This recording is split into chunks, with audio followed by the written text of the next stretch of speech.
So good attempt, Mary Claire, on taking the blood pressure on Mrs. Shepherd. I Thank just you. want to give you some feedback though, because it's Okay. really important that I give you some productive feedback Yeah. and that we work out some strategies, or you work out some strategies for future improvement. Yeah. I love the way you introduced yourself.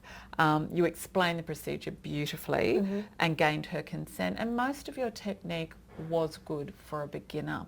Yeah. I guess what started to concern me was where we got to deflating the blood pressure cuff and trying to get an accurate systolic and diastolic reading. Yeah. I'm interested to know if you got an accurate blood pressure reading. No, I found that really difficult because I feel like I'm always trying to hear that like first sound, and I get really nervous and I panic sometimes. I'm very proud of you for being honest. A lot of people aren't honest, so number one, I'm very proud of you being honest. I actually did pick up that you were getting a little anxious, and I could see instead of listening, you were more looking at the screen, trying to see where the dial was, and we mustn't do that. We do need to hear that first sound come in and then it disappear. So I guess really what we need to discuss here is some strategies for improvement, because this is an important skill that you'll be using throughout your entire career. Yeah. We must be accurate. So what do you think, because I will watch you again tomorrow. Yeah. It's something that I have to do with you till we get it right. So what do you think we could do to help you improve on that technique of deflating the cuff? Well, I think I might need more practice in opening up the valve. Sure. I think sometimes the only time I practice is when I'm doing the blood pressure.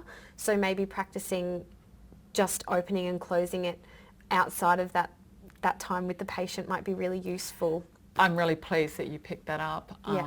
Good reflection there, because one thing I noticed was that when you were tightening the valve, getting ready to pump it up, you tightened it too tight. So because you only had one hand to release it, it was just too tight. So that is good reflection there. I think that's something that you need to be aware of. The moment you feel that it's tight enough, you stop. You don't really tighten it up, otherwise you won't get it undone. Yeah. Anything else? I think sometimes it is really nerve-wracking having a facilitator there. So just maybe talking out loud the things that I do know, just so that you know where I'm at.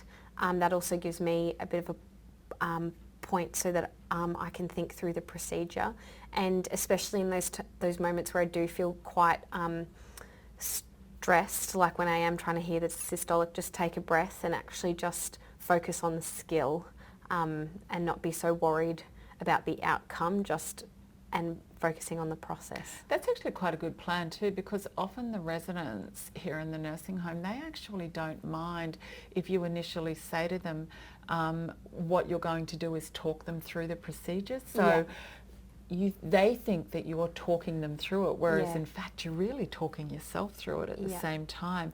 And also I can make sure that you're following the correct protocol as well. I think practice. I think if we could ask some more residents if they would be happy for you to practice doing blood pressures on them.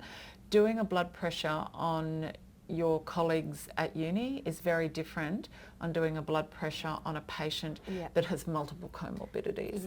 So I think a little bit more practice. Maybe as well, when we are practicing, making sure there's no external noise. So trying to keep it quite quiet around you. But I think I like your strategies, and I like that you're thinking. I think it's a good place to start. I actually thought the majority of what you did was good. It was just, we do need to be accurate. So if we can focus on that. Do you have a blood pressure machine at home at all? No. Okay. Student do you know life. anyone who has? No. I know there's some at the self-directed. And that's where I was going to suggest. Yeah. I think that's another option. The self-directed room is open Monday to Friday all year. Yeah. So even if you can grab one of your friends and go in, and practice on each other.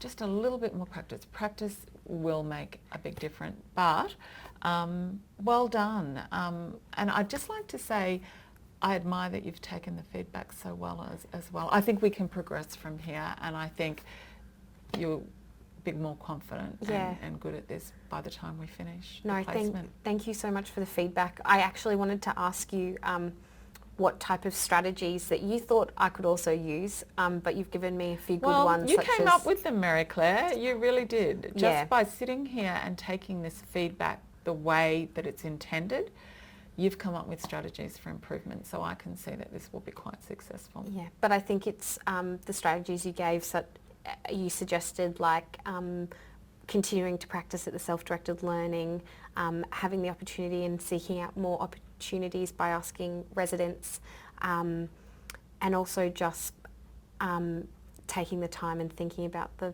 procedure will be really good. So thank you so much for the feedback. That's all right, that's my pleasure. Well done. Great.